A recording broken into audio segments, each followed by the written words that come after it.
یہ کہانی ایک عظیم نبی کی ہے جنہیں اللہ نے اپنے پیغام کے لیے منتخب کیا اور ایک طاقتور بادشاہ فرعون کے خلاف کھڑا ہونے کا حکم دیا۔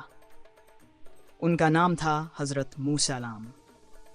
حضرت موسیٰ کی پیدائش ایک ایسے وقت میں ہوئی جب فرعون مصر پر حکمرانی کر رہا تھا اور بنی اسرائیل کے بچوں کو قتل کرنے کا حکم دے چکا تھا۔ اللہ کے حکم پر حضرت موسیٰ کی والدہ نے انہیں ایک ٹوکری میں رکھ کر دریا میں بہا دیا تاکہ اللہ ان کی حفاظت کرے۔ اللہ نے ٹوکری کو فرعون کے محل تک پہنچایا، جہاں فرعون کی بیوی حضرت آسیہ نے حضرت موسیٰ کو بچا لیا اور اپنے بیٹے کی طرح پالنے لگی۔ اللہ نے حضرت موسیٰ کو اپنے پیغام کا امین بنانے کے لیے منتخب کیا تھا۔ حضرت موسیٰ جوان ہوئے اور ایک دن جب وہ ایک اسرائیلی کی مدد کر رہے تھے، ان کے ہاتھوں ایک مصری شخص قتل ہو گیا۔ خوف کے عالم میں حضرت موسیٰ مصر سے نکل کر مدین کی طرف روانہ ہو گئے۔ مدین پہنچ کر حضرت موسیٰ کی ملاقات حضرت شعیب سے ہوئی، جنہوں نے انہیں اپنے گھر ٹھہرایا۔ حضرت موسیٰ نے حضرت شعیب کی بیٹی سے نکاح کیا اور کئی سال تک مدین میں سکونت اختیار کی۔ کچھ سالوں بعد اللہ نے حضرت موسیٰ کو حکم دیا کہ وہ مصر واپس جائیں اور فرعون کو اللہ کا پیغام دیں۔ اللہ نے فرمایا، فرعون کے پاس جاؤ کیونکہ وہ حد سے بڑھ چکا ہے۔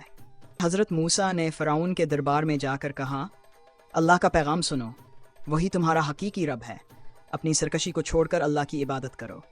لیکن فرعون نے ان کی بات ماننے سے انکار کر دیا اور کہا، کیا تم ہمیں ہمارے معبودوں سے روکنے آئے ہو؟ اللہ کے حکم سے حضرت موسیٰ نے اپنا عصا زمین پر پھینکا، جو ایک زبردست سانپ بن گیا۔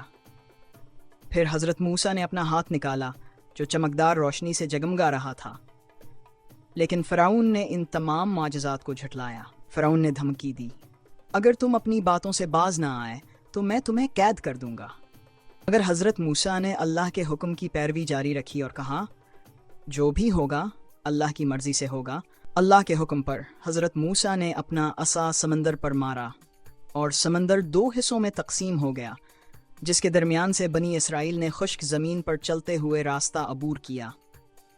فرعون اور اس کا لشکر ان کا پیچھا کرتے ہوئے سمندر میں داخل ہوا، لیکن اللہ نے سمندر کو واپس بند کر دیا اور فرعون اپنے لشکر سمیت غرق ہو گیا۔ اللہ نے حضرت موسیٰ کو مزید معجزات عطا کیے، جن سے فرعون کو یہ ثابت ہوا کہ اللہ ہی سچا رب ہے۔ آخرکار اللہ کے حکم سے حضرت موسیٰ نے بنی اسرائیل کو فرعون کے ظلم سے نجات دلائی اور انہوں نے اللہ کا شکر ادا کیا۔ اور ہم نے کہا، اے موسیٰ، سمندر پر اپنا عصا مارو، تو وہ پھٹ گیا اور ہر حصہ ایک بڑے پہاڑ کی مانند ہو گیا۔